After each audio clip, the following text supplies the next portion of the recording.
not connecting on this.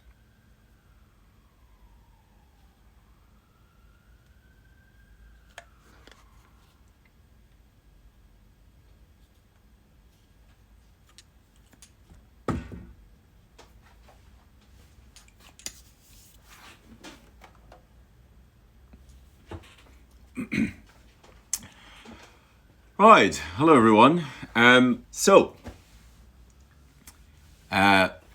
Welcome back to Magical Manuscript Mondays. So today we're going to look at two more really beautiful manuscript pages, which arrived.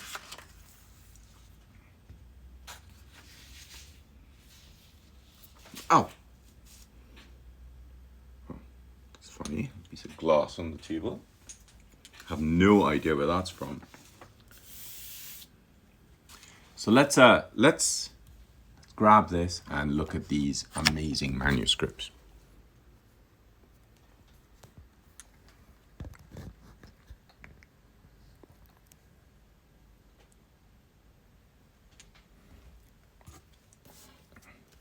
So the first manuscript is this one. Let's just zoom into that. Move this a little bit higher up so you can see it.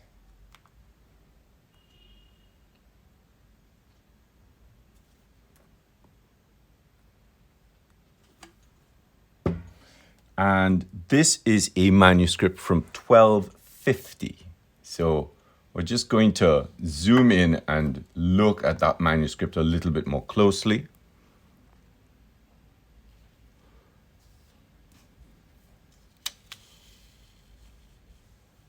It's a really beautiful double page spread.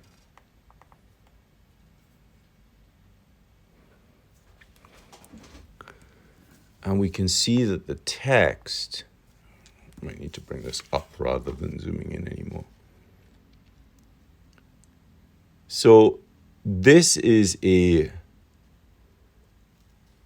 just look at this a little bit closer. It looks like a textualis praciscus. So you can see that by it is, no, really, Rachel, it's, grab a ruler out.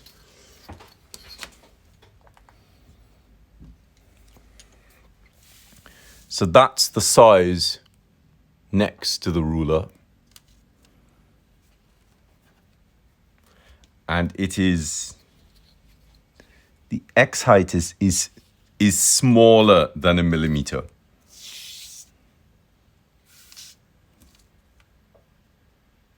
Yeah, it's just about a millimeter. The xheight is just about a millimeter.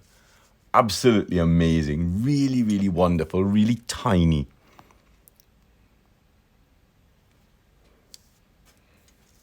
And so that's 1250, loose page, original 13th century manuscript written in Latin.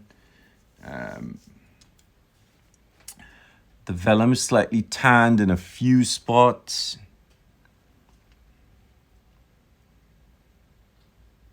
So for all intents and purposes, they believe that this was written in France.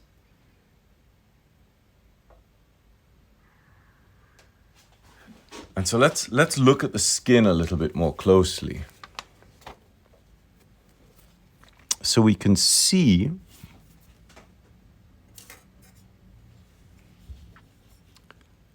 some, see if I can get this. We can see, I'm not sure if you can see that. There we go. Just there. See those score marks? Let me see if we can get another way to see that. There we go. So you can see the score marks to mark off the page, and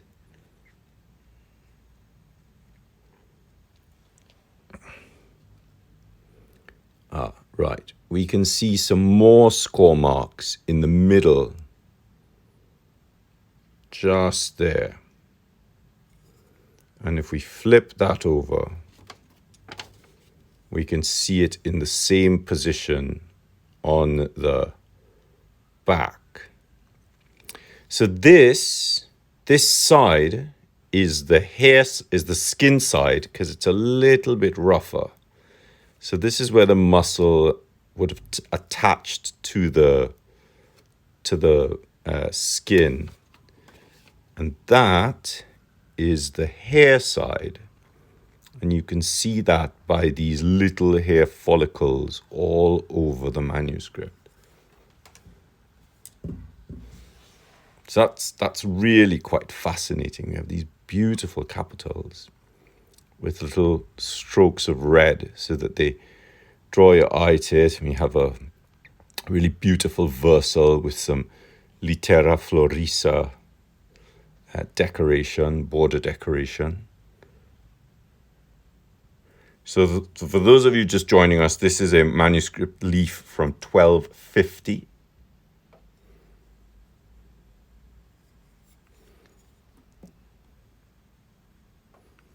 And we can see how, I'm trying to find where I'm so far zoomed in. We can see how the bottom of these minims. So here we have an upturned minim, and here we have a flattened foot, which is typical of Priscus. But if we look at most of the feet, we can see that they're really flat. And that's a real sort of sign that this is Priscus. Now, it's a sort of a bastard hand, really, because there's some O's that I just saw, which are very reminiscent of rotunda rather than a quadrata, sort of textualis, quadrato textualis Priscus. We have some splitting up here, just at the top of this L, and some squaring off at the top of the B. So there's a lot of information in this, but you really have to zoom in to see it.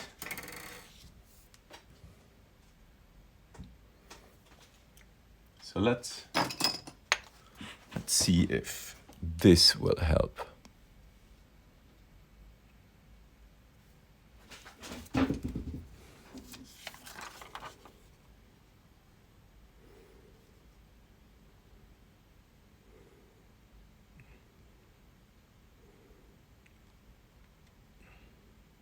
So you can really see the quill work in here. It's really quite amazing. And look how sharp. It's quite difficult managing all of this stuff. Where's that thing? Give me a second.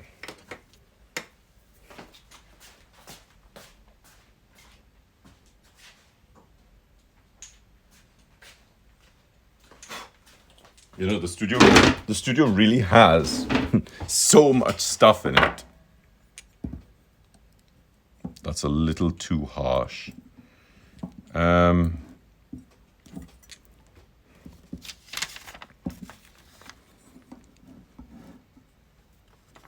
You can really see how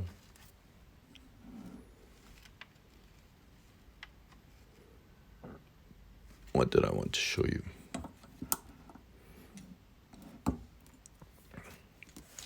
You can really see how sharp some of these hairlines are. I mean, look at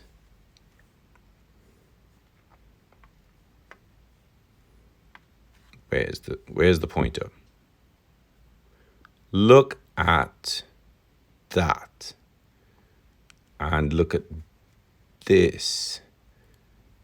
And some of the hairlines are so sharp for such a small manuscript. The problem isn't focusing on the text. The problem is I'm having to use a magnifying glass to focus through it. So you're just going to have to bear with it, unfortunately, because I can't bring it any closer. It just doesn't, it won't get any bigger. Then we have really delicate things. I mean, I've zoomed in as much as I can zoom in on the phone. We have really, really delicate line work, and we can really see the difference between the red and the blue. And that's, you know, that's clearly minium and azurite. Actually, you know, I look at it and that blue really does look, more like, looks more like lapis lazuli than azurite, because it's deeper and richer, which is what lapis really has a tendency to look like. The red is clearly minium, which is red lead, and it's so dense and solid. So that's really quite beautiful. And this brown is clearly, this sepia is clearly because of oxidation of iron gall ink. So that's the first one. I hope that sort of really surprised you at how beautiful and how small it is. So let's just get that back up there. So that's the size of the manuscript page.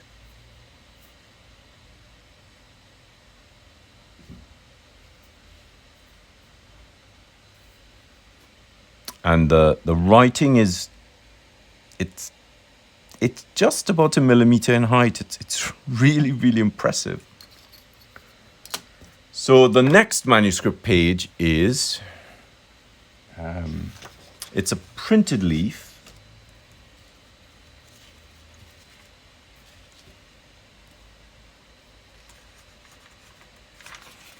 From 1520.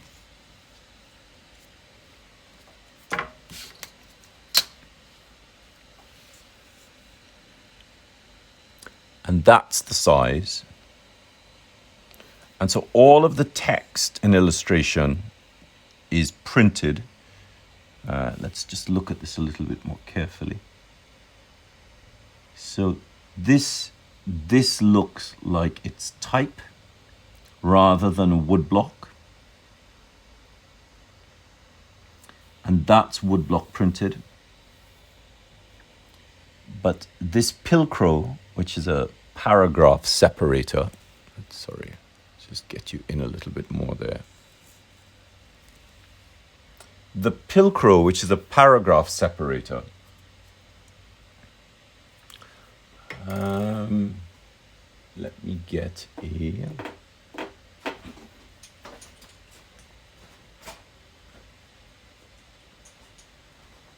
better pointer.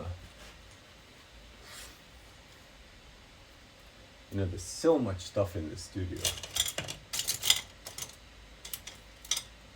Where is it? I don't know where it is. This pilcrow, which is a paragraph separator, just here and here. That looks like azurite. You can see a clear difference between this blue and this blue. So that's azurite, and that's minium again, really nice and solid red. This is on paper, not on vellum or parchment.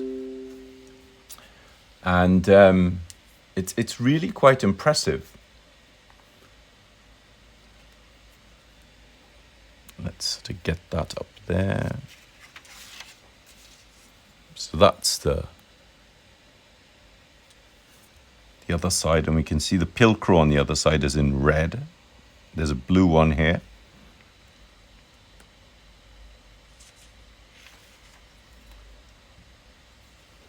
And you can just about see a pencil mark just there. See if I can bring that any closer. Yeah, you can just see that pencil mark just there. So yeah, this is type. This is typeset, and that's woodcut. Really beautiful, really beautifully done. But I mean, look at the magic here, right? So you can see through to the other side, and you can see that the lines are registered back and front. You could really see that there.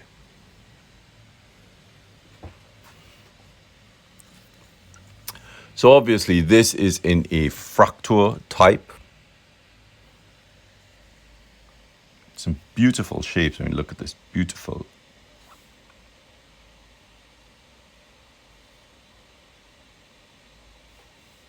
E, D, E, G.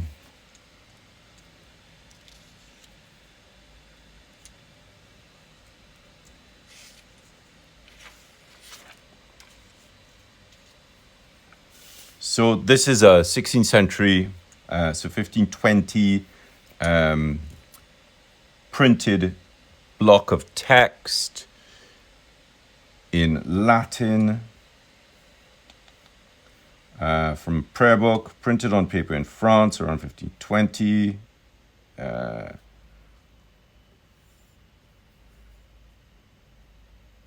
So, I mean, really, really, really quite amazing. Really astonishing.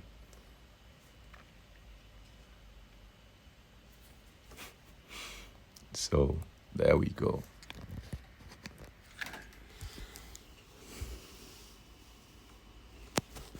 Okay, now I've not been able to set up my phone properly. So let's have a look at some of the comments.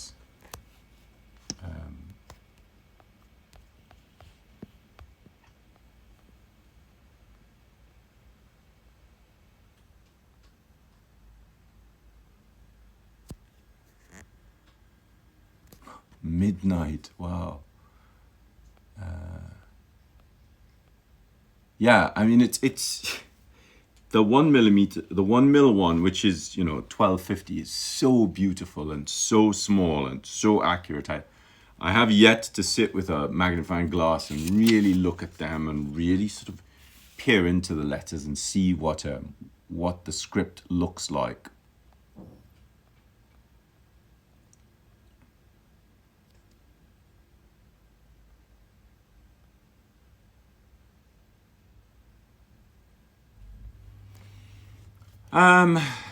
So ancient ether, I'm not sure how long it would take to write a page like this. I'd need to sit and actually do it. But you also have to consider it's not just about the writing. You have to rule the page up as well. So there's a pricking tool. So I have a tool that I use for ruling up vellum, which is essentially a shoemaker's tool.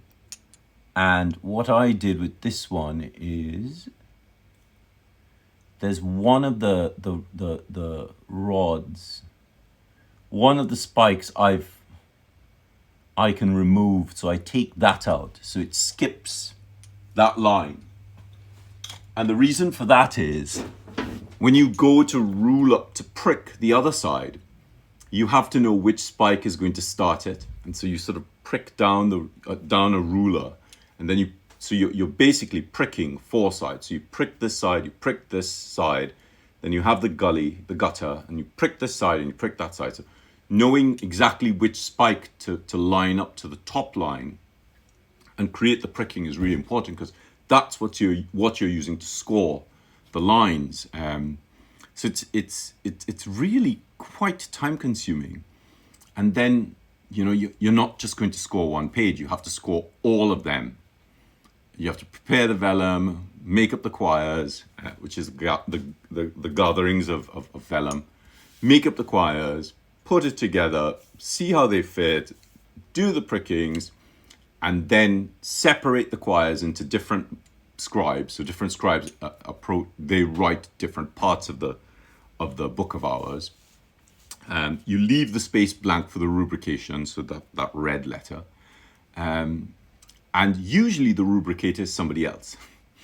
So it's a real sort of division of labor. So working out how long the page takes to write is a different matter. And it might be that the red stroke through the majuscules are done by the rubricator as well.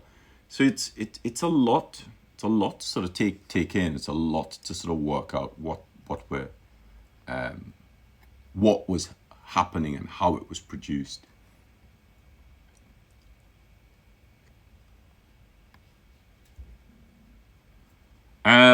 So Manoff. It's a book of hours, so it's a prayer book. They both are books of hours.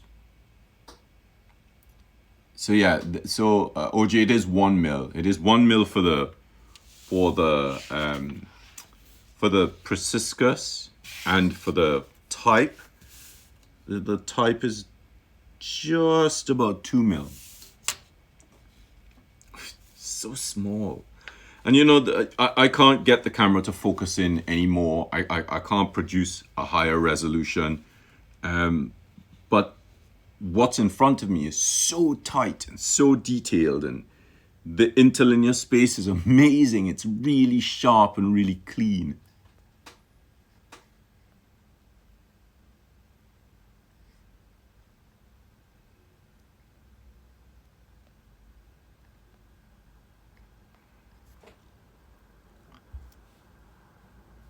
The quill would definitely be a broad edge quill, because you know you wouldn't use a pointed quill to do a broad edge script at this size, because you would have to do all the work of keeping it at the right width. So it must be a broad edge quill. So that's my little introduction into the script. So what I'll do is I will set up now and show you some of the script. I'm not going to show you the script written with a quill because it's so small. Use this.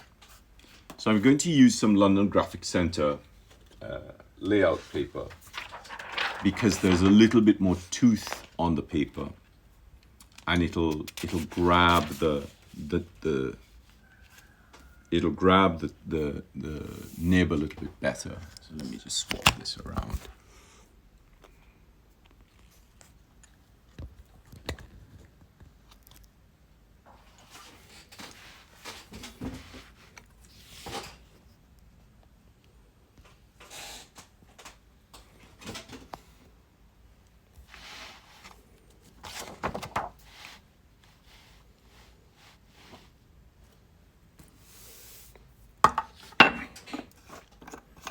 So what we would see for the Fraktur, I'll do the Fraktur first.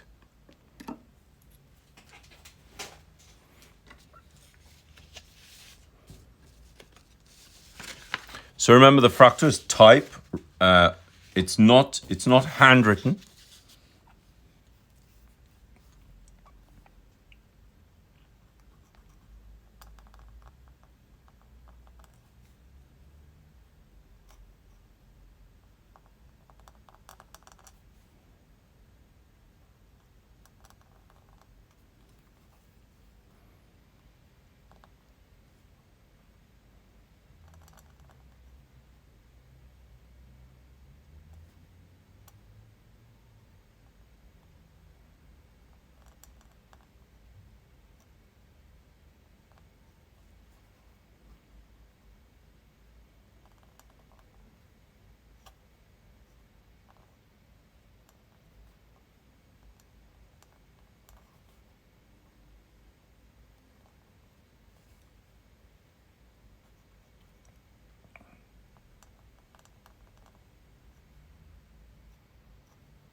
So now that I'm looking at this, what I can see is, for me, this is Fraktur.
And there's some really particular things that Fraktur has to have. For instance, one of the main things that Fraktur should have is this shape in the A.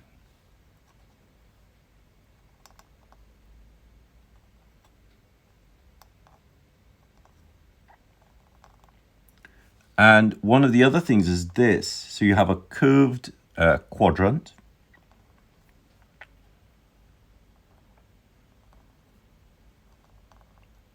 And you have this forking at the bottom, this sort of split fork at the bottom with a hairline. And you don't really have that in this manuscript. On this printed page, what you have is a curved quadrant and an upturned minim. So it's almost like a southern textualis. I don't want to put this too close to the page, but you can see how different those letters are. So they're sort of quadrata-ish, but really they have a sort of essence of Fraktur because of these little. So like if you look at that N, the N, where's it gone? The N does this.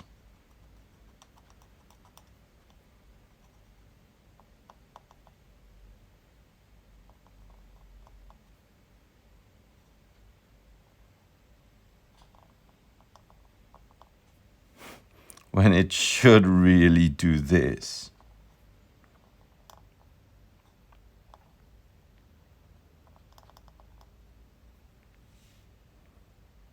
Of course, there's this N.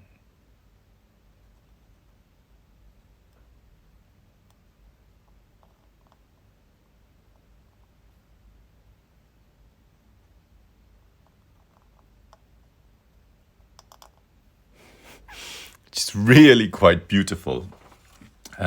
So that's the Fraktur. That's the 1520 sheet. And so the 1250 sheet is a little bit more problematic. What's the xheight? So the xheight looks like it is 4.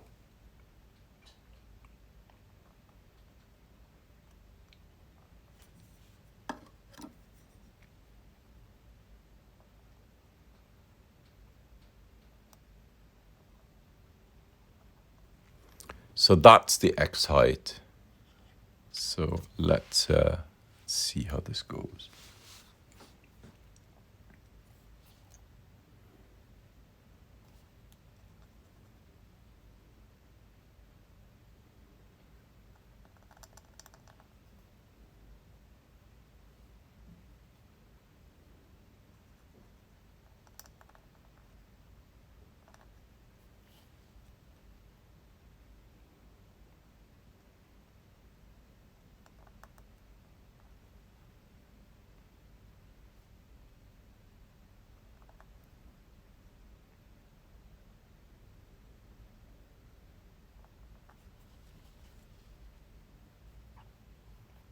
I mean, even that for me, I'm looking at this and I really feel that this is still too high. It might even be 3.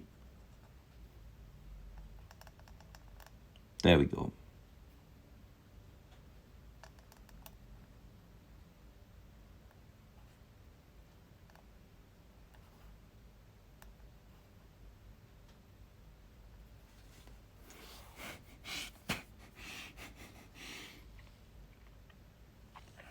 So let me line something up so I can read it much more easily. All right, here we go. So it's 3.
So that's, let me just get the ink off my nib here.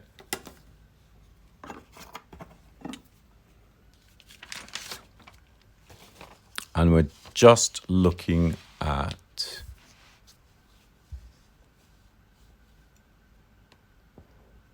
where is it? There we go. It's quite small, really quite tiny.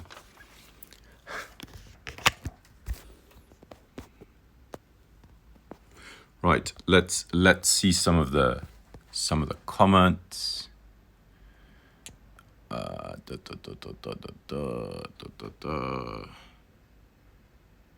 Yay, Fraktur. So the paper I'm using is layout paper. Yeah, so I'm not sure if you can get London Graphic Centre layout paper in the UK, in the US. I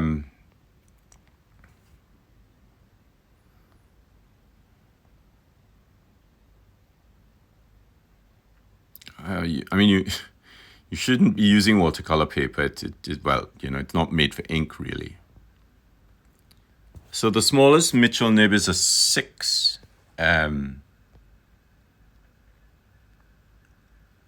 Yeah, you know, if you make a mistake, it's fine because Vellum's very forgiving. It's a bit of a nightmare to work with, but it's really great for scraping down. So you can if you make a mistake, you can palimpsest it. So if you scrape it back with a really sharp razor, and then you get some cuttlefish bone and pumice, and you just abrade it a little bit to smoothen off the scraping, and then you take a bone folder, and you get a piece of vellum that's obviously the same. It's best to have it from the same skin. There's always offcuts, and make sure it's the same side. So if you scrape the hair side, you have to press the hair side down on it and burnish through it so that you're actually correcting, and you're putting back the fibers from the hair side back into the hair side of the vellum. And then you might need to braid it just a little bit with some pumice, with some pounce, which is cuttlefish bone and pumice, just to get a little bit of a nap on it so that the quill grips it quite well. All right, so thank you very much. Thank you for joining me on this Magical Manuscript Monday. I have another leaf to show you next week, which is really beautiful. It's a really beautiful leaf. And then I have some other documents to show you. So I'll probably have to break into one of the manuscript drawers that I have here with some really beautiful large maps and prints from the 16th, 1700s, 1800s. So there's some great stuff in there. I'll post this in the Magical Manuscript Mondays IGTV folder for you to go back to. So I hope you enjoyed that, and I hope it's sort of giving you a little bit of a buzz to see manuscripts, manuscript pages, so that you start doing a little bit more paleographical research. So don't forget, there's some copperplate catch-up classes starting this week, where we're starting with the letters, where we're looking at them in the groups. And we have Textualis Quadrata starting next. It's the next class we're running, the next workshop. So that's going to be really exciting, really interesting delve into the basis of the Gothic script. So we're using my geometric quadrata, which gives you a much better framework than the historical quadrata, which is actually more difficult to learn. All right, so thanks very much, and I will do some posting soon. Have a good day. Bye-bye.